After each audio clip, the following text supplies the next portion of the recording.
Jadi ada 6 aib yang dalam hadis itu dikatakan ketika ada salah satu daripada aib tersebut, maka tidak bisa dijadikan hewan kurban.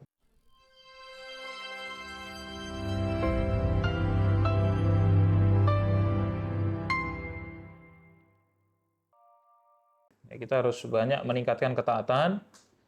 Ya, di antara bagian dari ketakwaan adalah kita memuliakan apa yang Allah muliakan. Dzalika wa may yu'azzim hurumatillahi fa huwa khairul lahu inda rabbih. Begitulah siapa yang mengagungkan hurumatillah, apa-apa yang Allah muliakan, itu lebih baik dia lakukan. Dalam ayat yang lain, dzalika wa may yu'azzim sya'irallah fa innaha min taqwal qulub. Begitulah siapa yang mengagungkan syiar-syiar Allah, hakikatnya pengagungan itu datang daripada hati yang bertakwa. Jadi hati yang bertakwa itu mengagungkan apa yang Allah agungkan. Maka sebelum masuk 10 Dzulhijjah, mari kita hadirkan dalam hati ini adalah momen-momen istimewa, momen-momen yang Allah siapkan untuk kita supaya kita memiliki pahala yang banyak.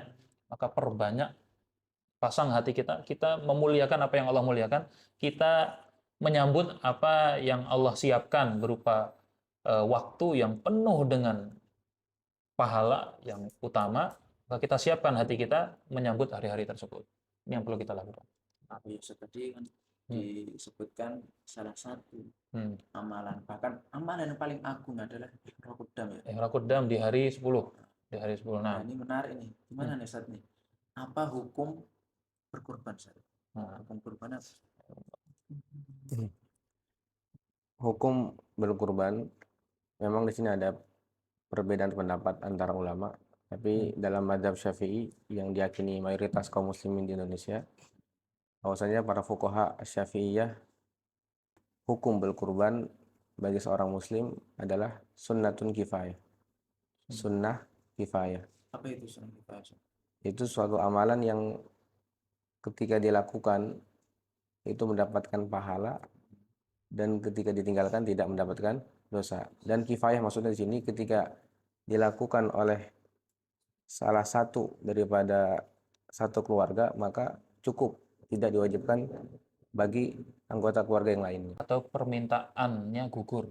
Permintaannya gugur. Melakukan ibadah kurban itu gugur dari yang lain. Tapi kalau yang lain juga ikut mau kurban boleh juga. Boleh juga. Dan apa namanya,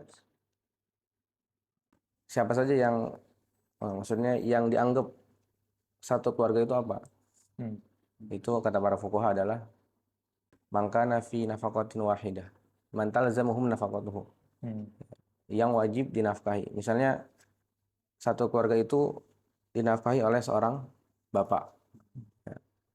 Maka yang dinafkahi oleh bapak tersebut itulah yang disebut satu keluarga. Maka kalau salah satu dari anggota keluarga itu berkurban, maka gugur anggota keluarga yang lain. Jadi misalnya suami mempunyai anak, istri, orang tua, ini wajib gak dinafkahi? Wajib. Maka di sini milih salah satu siapa yang mau berkurban, baik itu suaminya atau istrinya atau anaknya atau orang tuanya. Kalau salah satu dari mereka ini sudah berkurban, maka yang lain gugur kesunahannya. Tapi kalau mau berkurban ya nggak apa-apa. Dan pahalanya hanya diberikan kepada yang berkurban saja. Bukan satu keluarga tersebut mendapatkan pahala. Tapi kata Imam Nawawi dalam Syarah Muslim, kalau diistirokkan pahalanya, misalnya saya mau berkurban dan pahalanya mau dibagi untuk semua keluarga saya ini, maka dapat semua keluarga pahala. Tapi kalau nggak ada istirok, kalau nggak ada niat istirokun thawab, maka yang mendapatkan pahala itu hanya yang melakukan kurban saja. Ini apa saja yang bisa dijadikan kurban?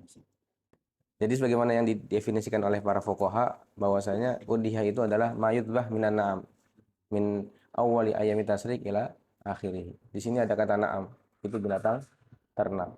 Maka ketika dalam kitab fikih disebut kata na'am, maka hewan-hewan tersebut adalah kambing, sapi, unta, dan juga termasuk jamus atau kerbau.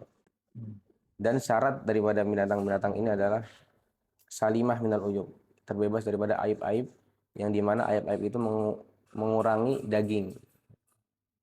Baik itu halan, itu secara langsung dia memang kurang daging seperti terpotong telinganya atau nggak ada kakinya, kan dagingnya berkurang.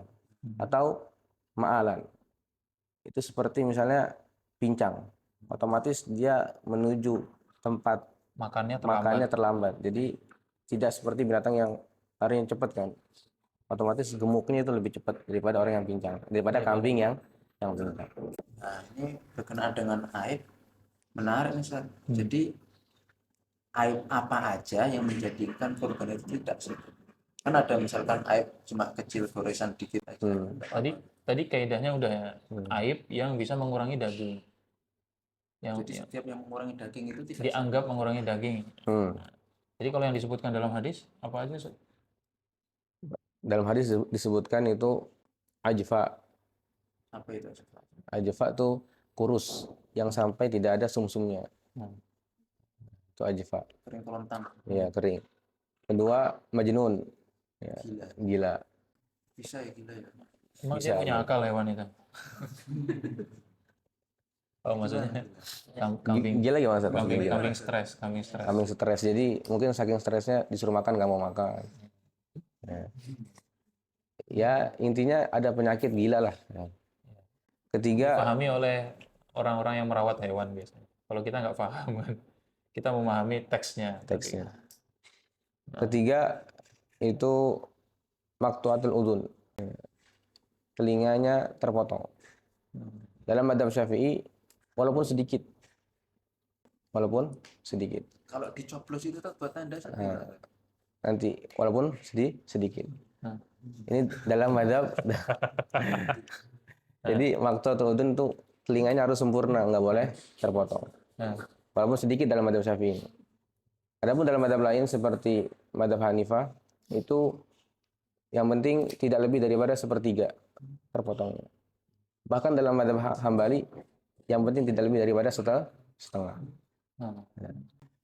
Maka di sini kata para fuqaha, zaman sekarang sulit dari kambing yang sempurna telinganya kan. Terus pasti adalah robek-robek sedikit. Ya, di antaranya bolong tadi. Bolong juga termasuk.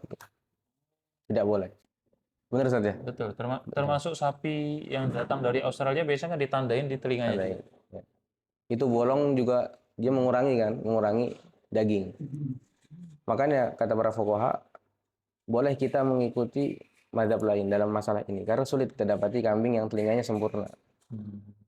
Akan tetapi kita juga mengikuti keyakinan mereka. Bahwasanya keyakinan madzhab Hanafi dan madzhab Malik ya atau Hambali itu tidak boleh berkurban di akhir hari tasyrik. Oh, hari 13. Nah, nggak boleh. Jadi 11 sama 12 aja. 11 sama 12. Jadi kalau kita mau punya kambing yang tadi telinganya seperti itu dan ingin mengikuti pendapat mereka yang tadi boleh tidak lebih dari sepertiga atau tidak lebih dari setengah, maka kita tidak boleh menyembelihnya di hari akhir tasyrik. Batasnya 12 ya. Batasnya 12. Oh iya, karena hari tasyrik sampai 13 itu termasuk pendapat madzhab Syafi'i yang sendirian.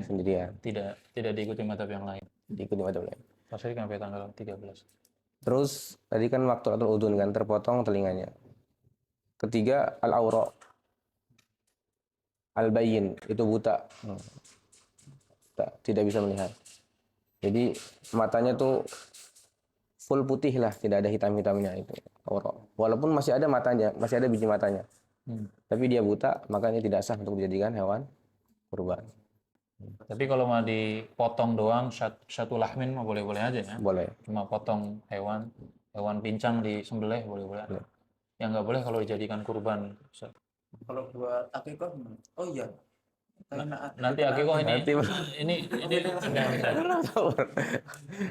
kan tadi kita bahas aibnya dari 4 aura ya kan.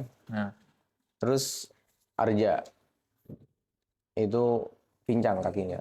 Memang pincang ini dia nggak mengurangi kan dagingnya, cuman dia mengurangi yang akan datang. Karena jadi kurus, makanya jadi lambat ke tempat rumput itu akan lambat jalannya. Jadi dia tidak gemuk seperti binatang-binatang yang sempurna kakinya. Terus ada lagi Ustaz? Apa lagi? Sudah. Kalau ini penyakit yang ada di badannya. Jadi Oh iya, termasuk al-marid, ya, binatang yang sakit sampai dia nggak nafsu makan, terus nggak bisa gerak, itu juga termasuk nggak boleh. Jadi ada 6 aib yang dalam hadis itu dikatakan ketika ada salah satu daripada aib tersebut, maka tidak bisa dijadikan hewan kurban. Masya Allah. gampang ya. Pantas.